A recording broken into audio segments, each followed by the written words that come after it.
Hey everybody, how's it going? It's the Human again.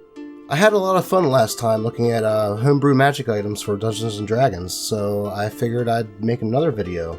But this time we're going to be looking at some homebrew monsters. False Hydra, let's see what this thing's all about. Common wisdom holds that false hydras come from the ground. They spontaneously originate as undifferentiated masses of flesh, potatoes that sprout from no seed.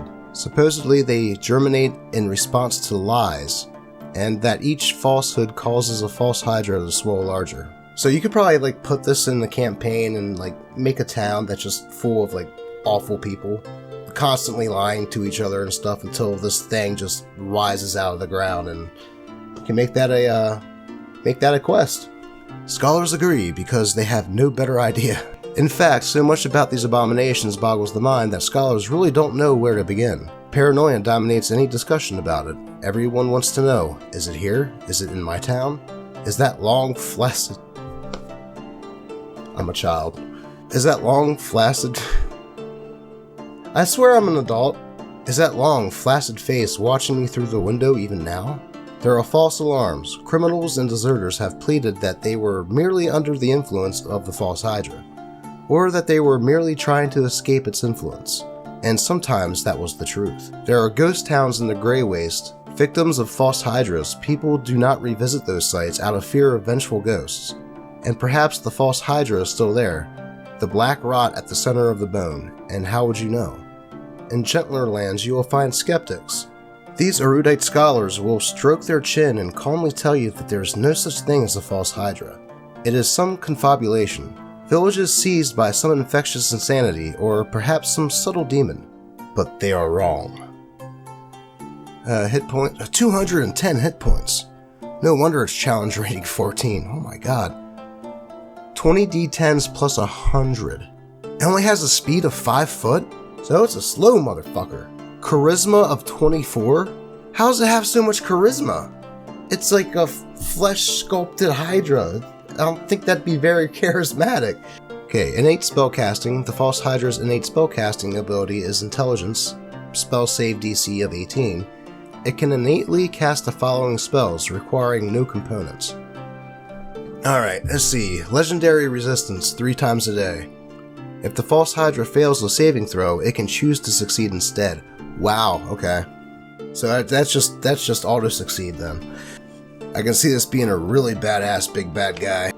Multiple heads. The False Hydra gains an additional action per turn equal to the quantity of heads it has.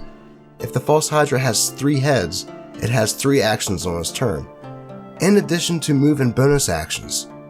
An extended neck. The False Hydra's heads have a sickeningly long neck. Each head can extend several hundred feet from its body depending on the age of the False Hydra. See the table below. Young or 1 to 2 heads, 120 feet of range. And it goes the whole way up to if it has 7 heads, it has 1,240 feet range? That is insanity, dude. A head can recoil into its body or shoot out to the full range as a move action. The head's movement can provoke an attack of opportunity, and all parts of the head and neck can be targeted if extended. So basically, doesn't matter where you're at, you're just basically not safe from this thing. Grow heads. As the False Hydra eats creatures, it has a cumulative chance of growing a new head. For each creature sized below with an intelligence of 4 or higher, the False Hydra has a cumulative chance to grow a new head upon consumption. Okay, it can bite. 4d8 plus 2 bludgeoning, slashing, or piercing damage. If the target is a huge or smaller creature, it's grappled and takes 1d8 plus 5 constrict damage at the start of each of its turns until the grapple ends. The False Hydra can grapple 1 creature per head at a time. Can also engulf. The False Hydra engulfs a large or smaller creature grappled by it. The engulfed target is blinded, restrained, and unable to breathe, and it must succeed on a DC 25 Constitution saving throw at the start of each of the False Hydra's turns, or take 1d8 plus 5 bludgeoning damage. Fuck, okay. That's a high DC to pass, man. Holy shit. If the False Hydra's head moves or its body moves, the engulfed target moves with it. Kinda figured that. The False Hydra can only have 1 creature engulfed at a time, If the target's HP drops to 0 while engulfed or dies, it is immediately consumed. Oh, fuck. I don't know if you'd be able to revive anybody from that. Sonic Blast. I take it that this means that if you roll a d6, it can recharge if it gets a 5 or a 6. If not, I guess it's gone. If that's the way I'm reading it, though, I could be wrong. The False Hydra lets out a vicious scream. Creatures within 60 feet of it must succeed on a DC 20 Constitution saving throw, or take 32 or 5d10 plus 5 sonic damage and be stunned for 1 round. Whoa, man, this thing is no joke, isn't it? It also has a move called Mind Song. The False Hydra sings a harrowing melody which is heard by anyone within 5 miles of the head that sings. Only one head needs to sing, and having additional heads join the song provide no benefits. Creatures hearing the song gain gaps in their memory that they have no recollection of. If a person enters a room with a False Hydra, the song may cause the person to forget the Hydra was there. This is commonly used to cause people who are close to the victims of the Hydra to forget the person existed.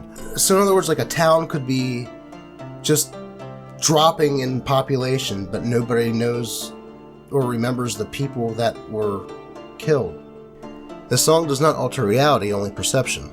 A woman who lost her husband may find it confusing to find men's clothes in her house as she recalls no husband. The effect does not work on people who are deaf, or that's a good story beat right there. Have a deaf person in the town that is noticing all this stuff going on, but nobody else is noticing, and have that be the person that comes up to your party and tells them about the weird stuff going on in town. It doesn't work on people who are deaf or are focused on the item the gap is intended to replace. For example, the woman above may witness the Hydra eating a man and recall all of it during the event, but forget the second she looks away. So it's like the Slender Men in Doctor Who. I forget what they were called. I'm sure somebody in the comments will let me know, because I can't remember it. As people are victims to the Mind Song, they risk gaining split minds. If a victim gains a split mind, the left half of the mind separates from the right. The victim does not notice this, however the left half cannot hear, thus is immune to the Mind Song, but it can see. It may try to notify the victim of the Hydra, but it only controls half the body, it does not control speech. This may appear as the left hand inserting text into a note the victim is writing, or scratched letters into their chest as they sleep. That is just wild, dude.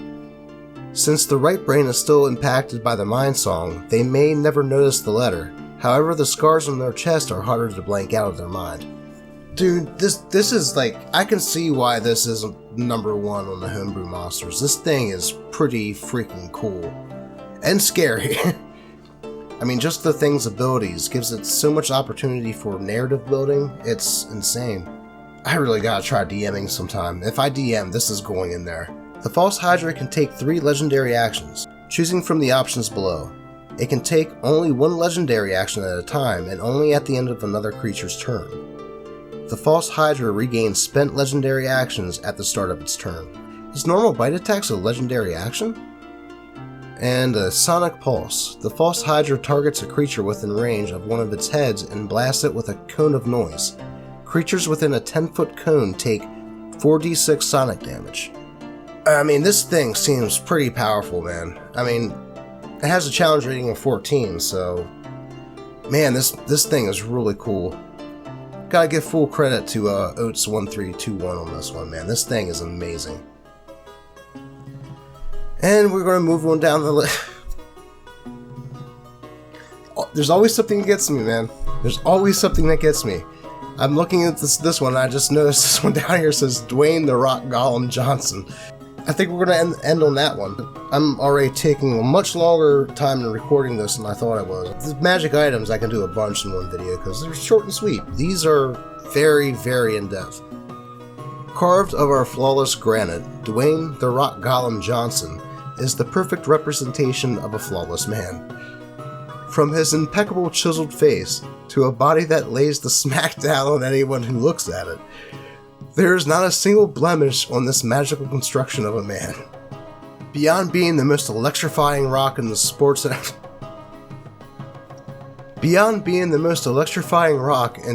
entertainment, Dwayne "The Rock" Golem Johnson is the cornerstone in a series of adventures best described as Fast and Furious.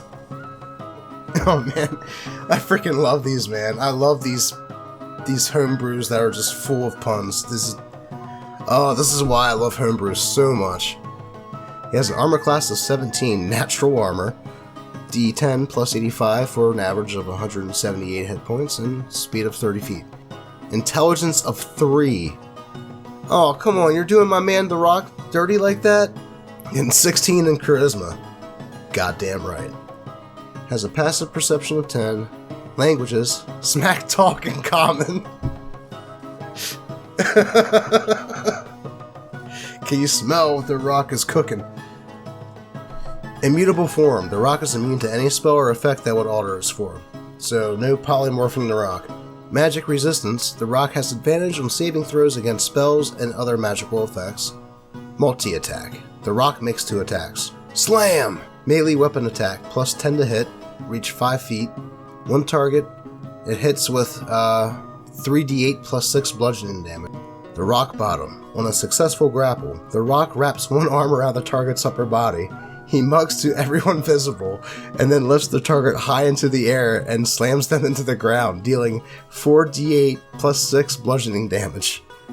The target must succeed on a DC 17 dexterity saving throw to take half damage and remain standing, otherwise they are knocked prone and take full damage. In other words, a body slam. The Pebble's Elbow. As a bonus action, The Rock strikes a self-assured pose over a prone target. With a high degree of flair, he bounces off objects around the battlefield, leaps high into the air, and comes down from the sky to smash a rocky elbow into the target's ribs, dealing 6d8 plus 6 bludgeoning damage.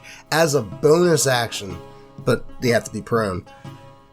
If the target succeeds on a DC 15 Constitution saving throw, they muster up enough internal fortitude to move at the exact right moment, and The Rock deals the damage to himself.